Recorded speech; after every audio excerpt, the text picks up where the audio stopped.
प्यारे बच्चों नमस्कार। पिछले वीडियो के अंदर हमने देखा था कि अंतराल में संतक किस प्रकार से हम करेंगे, तो वो आपने समझ लिया होगा।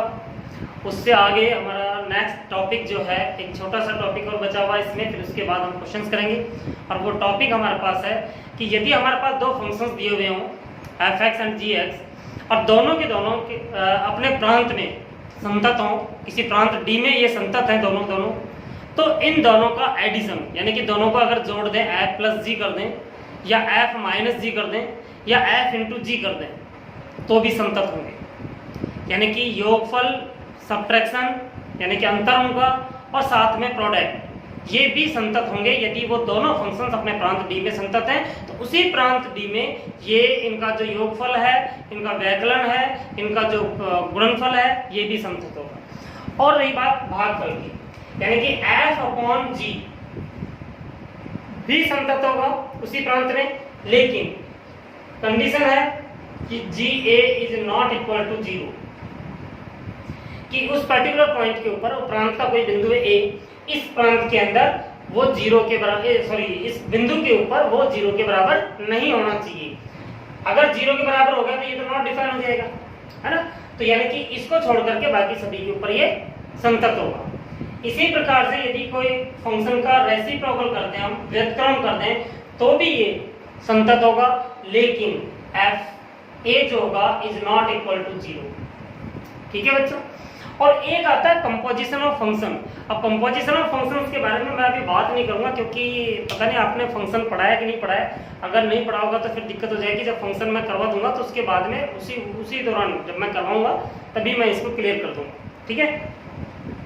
तो ये जो छोटे से पॉइंट थे हमारे पास 2-3, तो ये ध्यान रखना आपने।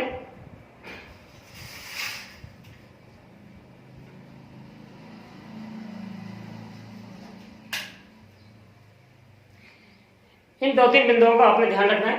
अब हम आगे बढ़ते हैं और इसके क्वेश्चंस करेंगे। यहाँ पे क्वेश्चंस क्या है, मैंने यहाँ पे बोर्ड पे लिखा हुआ एक क्वेश्चन एग्जांपल है, ये आपके बुक का एग्जांपल है। तो पहले हम 1-2 एग्जांपल्स कर लेते हैं, फिर उसके बाद में करेंगे। यहाँ पे हमें क्वेश्चन में क्या बताया हुआ है कि f(x) is equal to x minus mod of x divided by x when x is not equal to 0। कब है ये? जब ये 0 के बराबर नहीं है। इसी प्रकार से 1 होगा जब ये x बराबर 0 होगा। तो सबसे पहली बात तो हम मॉडुलस फंक्शन के बारे में समझ लेते हैं। इसकी मॉड ऑफ x लिखा हुआ है, ये मॉड ऑफ x का मतलब क्या है यहाँ पे। तो मॉड ऑफ x जो है f(x) is equal to mod of x, इसकी वैल्यू क्या होती है हमारे पास? इसकी वैल्यू होती है -x होती है प्लस x होती है। कब? जब x की वैल्यू 0 से लेस देन होगी तो माइनस में होगा, और x की वैल्यू ग्रेटर देन और इक्वल टू होगा, 0 के ग्रेटर देन और इक्वल टू होगा तो ये प्लस x होती है। अब आप समझ रहे हो कि ये ऐसा क्यों होता है। ये तो हमेशा मोड से बाहर निकलने के बाद में पॉजिटिव रहता है। ठीक है। तो सबसे पहला क्वेश्चन तो मेरा यही है आपसे कि आप इसके बारे में सोचना थोड़ी देर के लिए, कि आपको जब भी बताया गया होगा, आपको ये बताया गया होगा कि मोड से बाहर निकालते तो ये पॉजिटिव होता है। ठीक है ना। मोड से बाहर चाहिए, अंदर नेगेटिव से पॉजिटिव बाहर निकालेंगे तो पॉजिटिव होगा। तो फिर मैंने नेगेटिव पॉजिटिव 2 क्यों लेके चल रहा हूँ। तो मेरा क्वेश्चन आपसे ये है कि ये मोड से बाहर आने के बाद में ये पॉजिटिव क्यों हो जाता है, क्या कारण है इसके पीछे, इसके बाहर आते ये नेगेटिव हो चाहे पॉजिटिव, बाहर आकर ये पॉजिटिव ही रहेगा। तो आप बच्चे ध्यान देना, शायद कुछ बच्चों को पता भी होगा, कुछ को नहीं पता होगा, कभी उन्होंने ध्यान भी नहीं दिया होगा। और जहां तक मेरा आइडिया है, टीचर्स भी आपको यही बताया होगा कि मोड से बाहर निकालेंगे तो पॉजिटिव ही होगा, नेगेटिव नहीं होगा। लेकिन उसका रीजन उन्होंने एक्सप्लेन नहीं किया होगा वहां पे, और ऑलमोस्ट बताते भी नहीं है इसके बारे में क्या है क्या नहीं है। बस इतना ही बताते हैं कि मोड से बाहर निकलेगा तो ये पॉजिटिव होगा, बस इतना सा ध्यान रखना आपने और याद कर लेना चीजें। लेकिन आप एक चीज सोचना जरा दिमाग के अंदर, कभी किसी आदमी से आपने सुना, उससे पूछा हो उसको कि भाई आपका वेट कितना है, तो वो कभी नेगेटिव बताया उसने कि सर मेरा तो -50 किलो है। किसी से पूछा उसके आप कितनी दूरी चल कर गए हो, उसने बता दिया उसकी मैं तो सर -3 किलोमीटर चल के आया हूँ। किसी की लंबाई पूछी उसकी, भाई आपकी लंबाई कितनी है, तो उसने बता दिया उसकी मेरी तो -5.5 फुट है। ऐसा नहीं होता है। ठीक है बच्चों, क्यों नहीं होता है? क्योंकि कुछ क्वांटिटी हमारे पास ऐसी होती है जो नेगेटिव होती ही नहीं है, नेगेटिव होती ही नहीं है। लेकिन मैथमेटिक्स के अंदर प्लस और माइनस, क्योंकि हम कोऑर्डिनेट एक्सिस की बात कर रहे हैं। अब जैसे कि मैं एक एग्जांपल लेता हूं यहाँ पे कि कोऑर्डिनेट एक्सिस के अंदर अगर हम देखें, यहाँ पे मान लीजिए 3 है, ठीक है, और यहाँ पे इस साइड में -2 है। अब आपसे कोई कहे कि इस पॉइंट से इस पॉइंट के बीच की दूरी कितनी होगी, तो आप सीधा सा बताओगे क्या कि 5 होगी।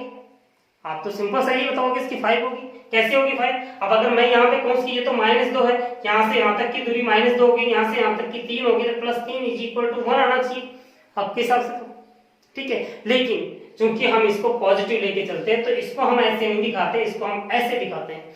अंदर तो माइनस दिखाएंगे, माइनस का मतलब क्या हो गया कि ये क्या हो गया कि ये ओरिजिन से लेफ्ट हैंड साइड में है। ओरिजिन से किस साइड में? लेफ्ट हैंड साइड में। और 3 किधर है? राइट हैंड साइड में। और ओरिजिन से जब ये लेफ्ट हैंड साइड में जाएगा तो नेगेटिव होगा। तो हमें इसको रिप्रेजेंट करने के लिए तो -2 दिखाना पड़ेगा। अगर आप इसको ऐसे दिखा दो, 2 + 3 = 5 हो गया, तो अब इसका मतलब तो उल्टा हो गया। कैसे? 2 तो इस साइड में होगा फिर कहीं, तो आपको ये माइनस में तो दिखाना पड़ेगा यहाँ पे, लेकिन इसके बाद मोड़ लगा दोगे। अब आगे आप सोल्व करके 2 + 3 = कितना आ गया? 5 आ गया यहाँ पे। समझ में आ गई बात है? तो ये कुछ क्वांटिटीज ऐसी होती है जिनको कि हम नेगेटिव ले ही नहीं सकते, इसलिए हम उसे मोड में दिखाते हैं। लेकिन अंदर तो वो पॉजिटिव या नेगेटिव ही रहेगा। पॉजिटिव तो पॉजिटिव है, नेगेटिव तो नेगेटिव है। अब यहाँ पे हम जब क्वेश्चंस को हल करेंगे तो दोनों पॉसिबिलिटीज लेकर के करेंगे हम यहाँ पे, क्योंकि इससे बाहर निकालेंगे तो +x आएगा। अब वो जो x, क्योंकि इसकी वैल्यू हमेशा कितनी होती है? x होती है। अब इस x को निकालने के लिए ये x चाहे नेगेटिव हो चाहे पॉजिटिव हो, इससे क्या फर्क पड़ने वाला है? ये जो x है या पॉजिटिव हो चाहे नेगेटिव हो, इससे कोई फर्क नहीं पड़ने वाला। बाहर आकर के ये x ही होगा। और हमें किससे मतलब है? इस x से मतलब है, क्योंकि हमें तो इस -2 से मतलब था यहाँ पे। अगर हम कोऑर्डिनेट के अंदर रिप्रेजेंट करें इसे, तो ये तो -2 से मतलब हमें तो यहाँ पर जब हम कैलकुलेशन करेंगे तो यहाँ पे x को लेकर के करेंगे, और यहाँ पे पॉसिबिलिटी हमारे पास 2 हो जाती है। कौन कौन सी? यहाँ पे ये नेगेटिव हो सकता है, ये पॉजिटिव भी हो सकता है। लेकिन नेगेटिव कब होगा? जब x की वैल्यू 0 से लेस देन होगी। पॉजिटिव कब होगा? जब x की वैल्यू 0 से ग्रेटर देन होगी, इक्वल टू होगी।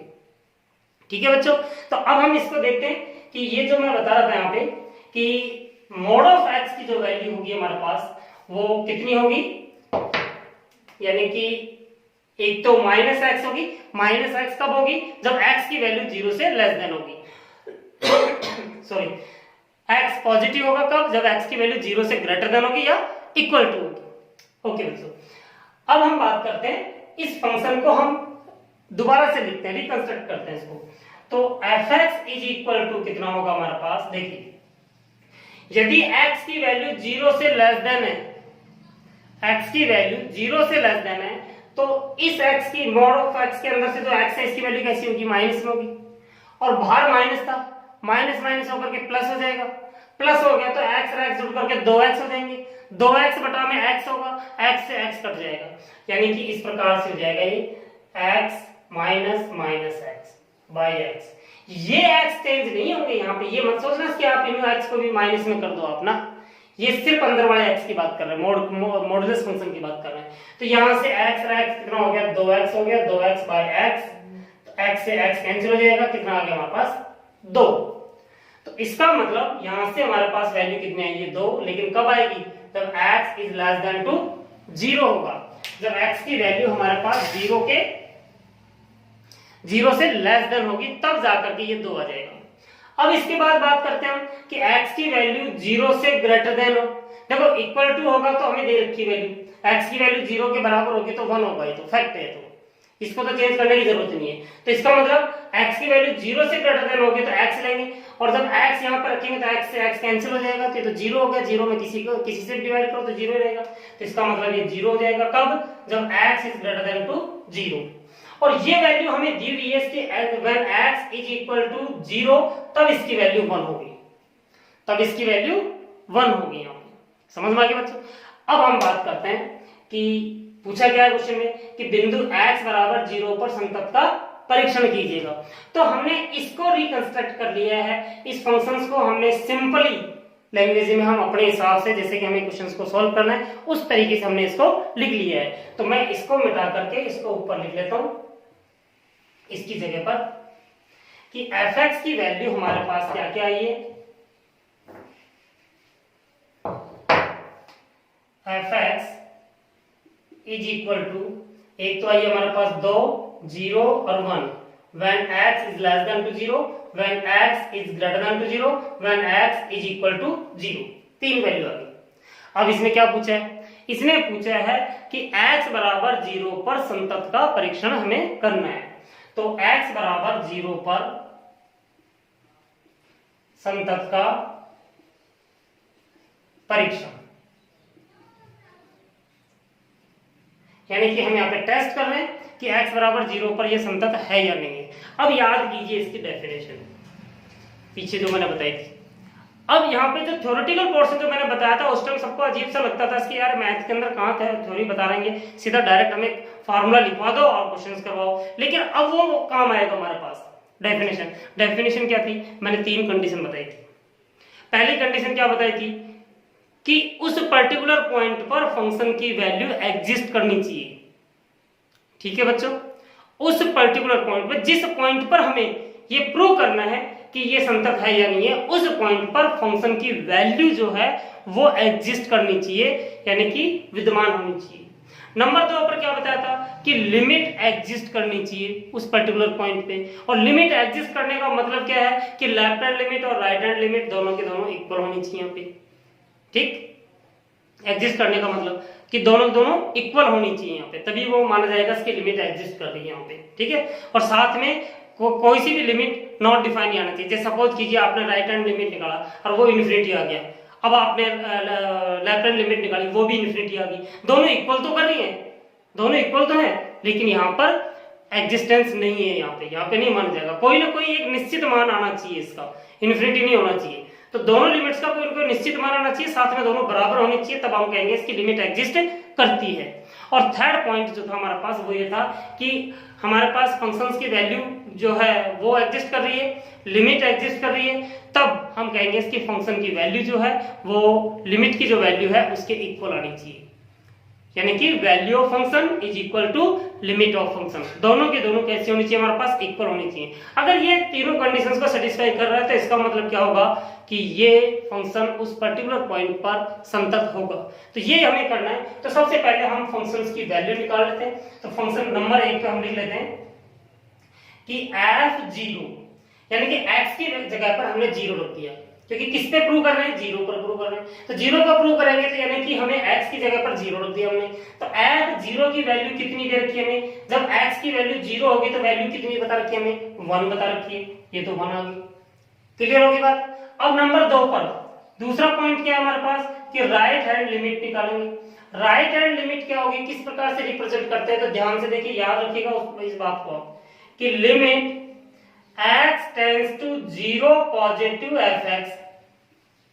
देखिए राइट हैंड लिमिट का मतलब क्या होगा, x टेंड्स टू कितने पे निकालना हमने, 0 पे निकालना है। तो 0 से जस्ट बड़ी संख्या, यानी कि 0 पॉजिटिव लेना हमने। 0 पॉजिटिव का मतलब क्या होगा, हम मान लेते हैं कि ये 0 से थोड़ी सी बड़ी है, तो वो ले लेते हैं x is equal to 0 plus x,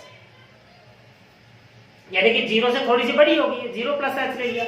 और h किसके इक्वल हो जाएगा यहाँ पे, टेंड्स टू 0, यानी कि h जो है टेंड्स टू 0 हो जाएगा यहाँ पे। क्यों, क्योंकि मैंने क्या बताया था कि हमें इतना ही अंतर लेना है जो कि 0 के लगभग बराबर हो, तो यानी कि h टेंड्स टू 0। तो हम इसको दोबारा से इस प्रकार से लिख सकते हैं, लिमिट h टेंड्स टू 0 और ये हो जाएगा f, x की वैल्यू हमें 0 प्लस h रखनी है, हमें यहाँ पे 0 प्लस h। ठीक है, अब 0 प्लस h यानी कि 0 से ग्रेटर देन होगा तो कितनी वैल्यू है, x की वैल्यू 0 से ग्रेटर देन होती है, कितनी हो जाती है यहाँ पे, 0 हो जाती है। तो कितना आ गया हमारे पास कि लिमिट x, यहाँ पे ना लिख करके मैं नीचे लिखता हूँ कि is equal to limit x tends to 0, और ये कितना आ गया, क्योंकि फंक्शन की वैल्यू कितनी होगी, x की वैल्यू 0 से ग्रेटर देन है, और जैसे 0 से ग्रेटर देन होगी इसकी वैल्यू कितनी हो जाएगी, 0 हो जाएगी। समझ में आ गया बच्चों। तो यानी कि इज इक्वल टू कितना आ गया, 0 आ गया। हम यहाँ पर भी कह सकते हैं इसकी फंक्शन की वैल्यू लिमिट की वैल्यू के बराबर नहीं है, हमारा काम हो गया, हमारा क्वेश्चन हो गया। लेकिन क्योंकि हम सवाल समझ रहे हैं तो इसलिए हमने लेफ्ट हैंड लिमिट भी निकाल के देख लेते हैं। नंबर 3 लेफ्ट हैंड लिमिट कि limit x tends to 0 negative fx। अब लेफ्ट हैंड निकालेंगे तो 0 नेगेटिव करना पड़ेगा। 0 नेगेटिव का मतलब क्या है कि 0 से थोड़ा सा कम है, तो 0 से थोड़ा सा कम कितना होगा, x मान लेते हैं हम 0 माइनस x है, तो x टेंड्स टू कितना होगा यहाँ पे 0, क्योंकि कितना कम है, लगभग 0 के बराबर कम है, यानी कि h जो है लगभग 0 के बराबर। तो यहाँ पे हो जाएगा limit x tends to 0 f 0 minus h। अब 0 से छोटी होते ही ये वैल्यू कितनी हो जाएगी, x की वैल्यू 0 से छोटी होती है, इसकी वैल्यू कितनी फंक्शन की 2 है, तो यहाँ पे कितना आ जाएगा कि लिमिट x टेंड्स टू 0 2, और इसकी वैल्यू कितनी आ जाएगी 2 आ जाएगी, क्योंकि x टेंड्स टू 0 को x तो इसमें है ही नहीं, तो ये 2 ही आ जाएगी इसकी वैल्यू। तो इस प्रकार से करके बच्चों हमने तीनों चीज निकाली, फिर लास्ट में हमें दिखाना पड़ेगा यहाँ पे कि f0 is not equal to right hand limit is not equal to left hand limit. ठीक है, तो फिर लास्ट में एक लाइन लिखनी पड़ेगी, अतः दिया गया फलन x बराबर 0 पर संतत नहीं है, दिया गया फलन x बराबर 0 पर संतत नहीं है। तो अब आपने बच्चे एक चीज देखी होगी यहाँ पे कि हमने सवाल करना बहुत आसान है, बहुत कोई ज्यादा मुश्किल नहीं है, छोटी मोटी प्रॉब्लम्स आएंगी जो कि यहीं पे आएगी हमारे पास, क्वेश्चन को रिकंस्ट्रक्ट करने में थोड़ी बहुत प्रॉब्लम आ सकती है, अदरवाइज ये तो बहुत आसान है सॉल्व करना। तो क्या किया था हमने यहाँ पे कि हमने इसको रिकंस्ट्रक्ट किया, मॉडुलस फंक्शन को हटा लिया, उसके बाद में हमने तीनों चीजें निकाली। कौन कौन सी निकालनी थी हमने, एक तो निकालनी थी उस बिंदु पर फलन का मान निकालना था और वो एग्जिस्ट करना चाहिए, दूसरी निकालनी थी हमने लिमिट्स निकालनी थी, लेफ्ट हैंड और राइट हैंड लिमिट निकालनी थी और वो दोनों के दोनों एग्जिस्ट करनी चाहिए। तीसरी कंडीशन थी हमारे पास कि फंक्शन की वैल्यू और लिमिट की वैल्यू दोनों इक्वल होनी चाहिए, अगर ये इक्वल हो जाती है तो क्या हो जाएगा हमारे पास, फंक्शन संतत हो जाएगा, अदरवाइज संतत नहीं होगा, डिसकंटिन्यूअस हो जाएगा। अच्छा, अभी हमने यहाँ पे तीनों वैल्यू निकाली है, देखिए फंक्शन की वैल्यू निकाली हमने 0 पर 1 आ रहा है, इसका मतलब एग्जिस्ट कर रहा है यहाँ पे। लिमिट की वैल्यू निकाली हमने, राइट हैंड लिमिट निकाली 0 निकल रहा है, तो यानी कि ये भी एग्जिस्ट कर रही है, राइट हैंड लिमिट एग्जिस्ट कर रही है, और लेफ्ट हैंड लिमिट की वैल्यू 2 आ रही है, ये भी एग्जिस्ट कर रही है, यानी कि राइट हैंड और लेफ्ट हैंड दोनों एग्जिस्ट कर रही हैं। तो अब ये लिमिट एग्जिस्ट करेगी कि नहीं करेगी, लिमिट एग्जिस्ट करने का मतलब क्या होगा कि राइट हैंड लिमिट और लेफ्ट हैंड लिमिट दोनों इक्वल होनी चाहिए, अगर दोनों इक्वल आती है तो हम कहेंगे इसकी वो लिमिट एग्जिस्ट कर रही है, अदरवाइज नहीं कर रही है। ठीक है, तो यहाँ पे हम देख रहे हैं इसके 0 आ रहा है, यहाँ पे 2 आ रहा है, तो एग्जिस्ट नहीं कर रही, यहाँ पे दोनों की वैल्यू अलग अलग आ रही है, इसलिए ये फंक्शन कैसा होगा, संतत नहीं होगा। मेरे हिसाब से आपको समझ में आ गया होगा क्वेश्चन अच्छी तरीके से। चलिए एक क्वेश्चन हम और लेते हैं मॉडुलस फंक्शन का, जिससे कि आपको अच्छी तरीके से क्लियर हो जाए, और ये ध्यान भी रखना ये इंपॉर्टेंट भी मॉडुलस फंक्शन जो है। नेक्स्ट क्वेश्चन जो है हमारे पास वो है fx is equal to mod of x plus mod of x minus 1, mod of x and x minus 1 का x बराबर 0 x बराबर 1 पर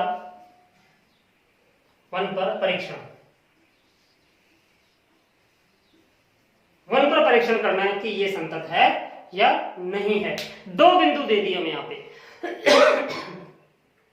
एक तो हमें 0 दिया है, एक यहाँ पे 1 दे दिया हमें, कि इन दोनों बिंदुओं पर हमें यहाँ पे टेस्ट करना है, परीक्षण करना है इसकी ये संतत है या नहीं है। लेकिन यहाँ पे हमें देखने से पता चल रहा है इसकी fx जो है एक मॉडुलस फंक्शन है, और मॉडुलस फंक्शन है तो इसको क्या करना पड़ेगा, हमें रिकंस्ट्रक्ट करना पड़ेगा। और रिकंस्ट्रक्ट किस प्रकार से करेंगे, देखिए fx is equal to x की वैल्यू क्या हो सकती है। अब यहाँ पे थोड़ी सी हमें प्रॉब्लम आएगी, देखना ये मोड ऑफ x है और ये मोड ऑफ x माइनस 1 है, ठीक है। तो यहाँ पर x नेगेटिव कब हो सकता है, जब x की वैल्यू 0 से छोटी होगी। तो पहली कंडीशन तो यही है कि हमारे पास x की वैल्यू 0 से छोटी होगी। तो when x is less than to 0, x is less than to 0, यदि x की वैल्यू 0 से लेस देन होगी तो ये कैसी होगी, नेगेटिव होगी। और x की वैल्यू 0 से लेस देन होगी तो क्या होगा, -1 और हो रहा है इसमें, तो ये तो नेगेटिव है ही है, और नेगेटिव के अंदर ही एक माइनस और हो रहा था, तो नेगेटिव ही होगा। तो हम कैसे लिखेंगे इसे, माइनस एक्स माइनस वन। ठीक है बच्चों। अब दूसरी बात करते हैं कि यदि x की value greater than to zero हो, यहां से तो लेस देन टू जीरो कर दिया हमने, ग्रेटर देन टू जीरो होगा तो ये पॉजिटिव हो जाएगा, और अगर इक्वल टू जीरो है तो भी ये पॉजिटिव रहेगा, क्योंकि जीरो होती है अपने आप में पॉजिटिव संख्या लेके चलते हैं। अच्छा, ये जो है x की वैल्यू 1 तक जाएगा तब तक ये कैसा रहेगा, नेगेटिव। 1 से पहले तक जाएगा तो नेगेटिव रहेगा, तो हम लेस देन टू 1 ले लेते हैं। तो इस अंतराल में 0 से 1 इंटरवल के अंदर, ये देखिए सेमी ओपन इंटरवल है या सेमी क्लोज इंटरवल बोल सकते हैं इसको, क्योंकि 0 तो इसमें इंक्लूड है लेकिन 1 इंक्लूड नहीं है, क्योंकि 1 आते ही ये पॉजिटिव हो जाएगा। तो इसका मतलब हो गया कि ये तो पॉजिटिव रहेगा लेकिन ये कैसा रहेगा, नेगेटिव रहेगा, क्योंकि 1 से लेस देन है, और 1 से लेस देन होगा तो ये नेगेटिव रहेगा। अब तीसरी पॉसिबिलिटी क्या हो सकती है हमारे पास, कि x की वैल्यू 1 से ग्रेटर देन हो जाए और इक्वल हो जाए। 1 से ग्रेटर देन होगी तो ये भी पॉजिटिव होगा, और 1 से ग्रेटर देन होते ये भी पॉजिटिव हो जाएगा, और 1 के बराबर होगा तो भी पॉजिटिव, 0 हो जाता है तो भी पॉजिटिव रहेगा। इसका मतलब ये भी पॉजिटिव है और ये भी पॉजिटिव है। समझ में आ गई बच्चों बात? इसको मैं इस प्रकार से लिख लेता हूं कि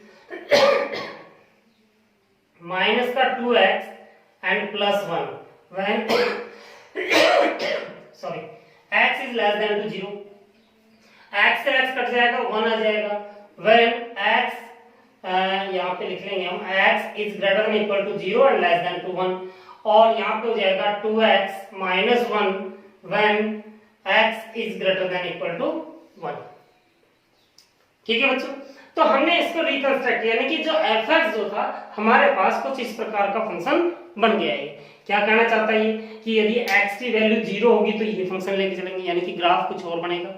लेकिन जैसे ही वो 0 होता है, जैसे ही वो 0 होता है, x की वैल्यू 0 हो जाएगी तो कितनी हो जाएगी, इसकी वैल्यू 1, और 0 से ग्रेटर देन होगा तो भी 1 रहेगा, और कहां तक, 1 से लेस देन आते आते ये कितना रहेगा, 1 ही रहेगा ये। ठीक, लेकिन जैसे 1 पर आएगा ये, या 1 से ग्रेटर देन होगा तो इसकी वैल्यू चेंज होकर के कितनी हो जाएगी, 2x माइनस 1 हो जाएगी, यानी कि ग्राफ चेंज हो जाएगा यहाँ पे। ठीक है बच्चों, अब हम यहाँ पे चेक करते हैं। पहले हम x बराबर 0 पे ले लेते हैं कि x बराबर 0 पर संतत का परीक्षण।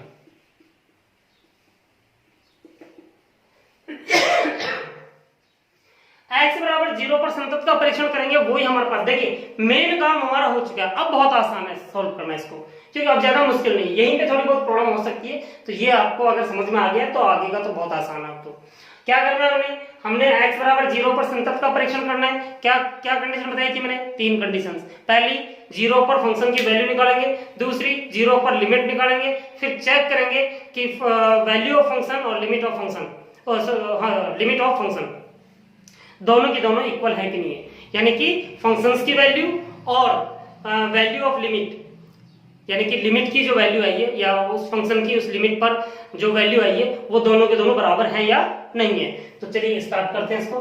तो सबसे पहले हम क्या लेंगे, f0, नंबर 1 पर हम फंक्शन की वैल्यू निकाल लेते हैं। f0 की वैल्यू, यानी कि यदि x की वैल्यू 0 के बराबर हो जाए, तो यहाँ पे आप देखिए x की वैल्यू 0 का किसके बराबर है, x की वैल्यू 0 से लेस देन है, 0 के बराबर तो नहीं है। x की वैल्यू 1 से ग्रेटर देन है, x की वैल्यू 0 के बराबर यहाँ पर है, बीच वाला। x की वैल्यू 0 के बराबर का चिन्ह यहाँ पे है, तो कितना आएगा, 1 आएगा, इसकी वैल्यू 1 आ गई। चलिए ये तो समझ में आ गया। नंबर 2, अब लेते हैं हम right hand limit. Right hand limit का मतलब क्या होगा कि limit x tends to 0 positive fx। ठीक है बच्चों, लिमिट यहाँ पे हो जाएगा x tends to 0 f0 plus h हो जाएगा। यहाँ पे क्या हुआ कि ये x की वैल्यू जो है 0 से थोड़ी सी अधिक है, कितनी अधिक है, वो 0 प्लस h ले लेते हैं, 0 प्लस h, यानी कि h उसमें जोड़ दिया, तो जोड़ा जो था वो कितना था, वो हमारे पास लगभग 0 के बराबर है, एग्जैक्ट 0 के बराबर नहीं है, लगभग 0 के बराबर है, तो इसका मतलब h टेंड्स टू 0 हो गया। अब यहाँ पे देखते हैं हमारे पास क्या था, 0 पॉजिटिव, 0 से बड़ी, 0 से बड़ी तो यही है, x की वैल्यू 0 से बड़ी कितना है, 1 है, तो यहाँ पे आ जाएगा हमारे पास लिमिट x टेंड्स टू 0, इस fx की वैल्यू कितनी आएगी, 1, तो यहाँ से कितना जाएगा हमारे पास 1 आ जाएगा। ठीक है बच्चों, अब हम बात करते हैं लेफ्ट हैंड लिमिट की। लेफ्ट हैंड लिमिट किस प्रकार से लिखेंगे, limit x tends to 0 negative fx। ठीक है बच्चों, अब यहाँ पर x टेंड्स टू 0 हो जाएगा और f क्या हो जाएगा, f में से x क्या हो जाएगा 0 माइनस h, यानी कि h से वो 0 जो होगा वो माइनस हो जाएगा h, 0 थोड़ा सा कम हो जाएगा, यहाँ पे 0 नेगेटिव है तो 0 में से h को हमने सब्ट्रैक्ट कर दिया, h टेंड्स टू 0 हो गया। अब 0 से लेस देन के लिए कौन सा फंक्शन लेके चलना है, ये वाला फंक्शन लेना है। इस वाले फंक्शन के लिए क्या करेंगे हम, लिमिट x टेंड्स टू 0, ये हो जाएगा हमारे पास -2 और x की वैल्यू हो जाएगी 0 माइनस h प्लस 1, यानी कि लिमिट x टेंड्स टू 0 और ये हो जाएगा 2h प्लस 1। और जब हम x टेंड्स टू 0 यहाँ पे अप्लाई करेंगे तो 1 ही बचेगा हमारे पास, तो कितना आ गया हमारे पास 1 आ गया। ठीक है, अब सबसे पहले तो यहाँ पे ये बताइए कि तीनों की वैल्यूज एग्जिस्ट कर रही है नहीं कर रही। फंक्शंस की वैल्यू हमारे पास एग्जिस्ट कर रही थी उस 0 पर, उसके बाद में राइट हैंड लिमिट भी एग्जिस्ट कर रही है यानी कि 1 आ रही है, उसके बाद में लेफ्ट हैंड लिमिट भी एग्जिस्ट कर रही है 1 आ रहा है। अब यहाँ पे लिमिट एग्जिस्ट कर रही है नहीं कर रही, लिमिट एग्जिस्ट कर रही है क्योंकि दोनों की वैल्यू बराबर आ रही है। तीसरी बात, ये फंक्शन की वैल्यू भी बराबर है कि नहीं, बराबर है, तो इसका मतलब क्या हो गया, हम यहाँ पे लिख देंगे कि f0 is equal to right hand limit is equal to left hand limit. अतः दिया गया फलन x बराबर 0 पर संतत है। लास्ट लाइन ये यहाँ पे लिख देना कि अतः दिया गया फलन x बराबर 0 पर संतत है। तो हमने क्या प्रूव किया, एक तो हमने प्रूव कर दिया कि x बराबर 0 पर फलन संतत है यहाँ पर। ठीक है बच्चों, अब हमें दूसरा लेते हैं कि x बराबर 1 पर संतत का परीक्षण। देखिए x बराबर 1 पर, वही पहला लेंगे f1 फर्स्ट पॉइंट, तो यानी कि f1 की वैल्यू कितनी है हमारे पास। अब x की वैल्यू 1, देखिए यहां पर है, यहां तो 1 से लेस देन है, s इज ग्रेटर देन और इक्वल टू 1, इक्वल टू 1 वाला लेके चलेंगे ये, तो यहां पर ये फंक्शन लेंगे 2x माइनस 1 और x की जगह पे कितना आ जाएगा 1, तो यानी कि 2 into 1 minus 1, तो 2 एकम 2, 2 में से 1 जाएगा तो 1 बचेगा। ठीक है, अब नंबर 2 राइट हैंड लिमिट ले लेंगे। राइट हैंड लिमिट क्या होगी कि limit x tends to 1 positive fx और ये हो जाएगा limit x tends to 0 f1 plus h, क्योंकि 1 से ग्रेटर देन लेना हमने और 1 से ग्रेटर देन वाला तो यही है 2x माइनस 1, तो 2x माइनस 1 यहाँ पे लेंगे तो limit x tends to 0 to x की जगह पे 1 प्लस h रखेंगे एंड माइनस 1। ठीक है, और ये आ जाएगा लिमिट x टेंड्स टू 0 2 1 जा 2 प्लस 2h माइनस 1, तो x टेंड्स टू 0 यहाँ पे मल्टीप्लाई कर लिया हमने, x टेंड्स टू 0 अप्लाई करेंगे तो ये तो 0 हो जाएगा और 2 में से 1 जाएगा तो 1 यहाँ पे हमारे पास बच जाएगा। ठीक है, इसके बाद लेफ्ट हैंड लिमिट लेंगे, limit x tends to 1 negative fx is equal to limit x tends to 0 f1 minus h, यानी कि 1 से छोटा ले लेंगे यहाँ पे, और 1 से छोटा लेंगे तो वो कितना आएगा हमारे पास, देखिए यहाँ पे 1 से लेस देन होगा तो ये 1 ही आएगा, तो यहाँ पे कितना आ गया हमारे पास 1, और h टेंड्स टू 0 अप्लाई करेंगे तो 1 ही रहेगा क्योंकि यहाँ पे h है ही नहीं हमारे पास। तो अब यहाँ पर भी देख रहे होगे आप कि जो फंक्शन की वैल्यू है वो कितनी आई है, 1 आई है, राइट हैंड लिमिट भी 1 है, लेफ्ट हैंड लिमिट भी 1 है, इसका मतलब तीनों इक्वल हैं, तो क्या हो जाएगा ये x बराबर 1 पर दिया गया फलन संतत है। तो यानी कि 0 पर भी संतत है और 1 पर भी संतत है। तो अब मैं कह सकता हूँ उसके शायद आपको समझ में आ गया होगा ये टॉपिक जो संतत का मैंने बताया था ना। क्वेश्चन करना आसान है, थोड़ा सा ध्यान आपने यहाँ पे मॉडुलस फंक्शंस में देना है, बाकी क्वेश्चन जो बहुत आसानी से हो जाएंगे। ठीक है बच्चों, तो ये दोनों क्वेश्चंस आप कंप्लीट करना, आपकी बुक के अंदर एग्जांपल्स जो हैं वो आप करने की कोशिश करना। नेक्स्ट वीडियो के अंदर मैं और एक्सरसाइज जो है वो मैं स्टार्ट करूंगा, तो एक्सरसाइज के अंदर जितने भी क्वेश्चन है ज़्यादा नहीं है, वैसे पिछले लेसन जो था हमारे पास इन्वर्स ट्रिग्नोमेट्री उसमें तो नंबर ऑफ क्वेश्चंस बहुत ज़्यादा थे, इसमें ज़्यादा नहीं है। ठीक है, तो जल्दी कंप्लीट हो जाएगा, तो नेक्स्ट वीडियो के अंदर हम स्टार्ट करेंगे इसको। ठीक है बच्चों, थैंक यू।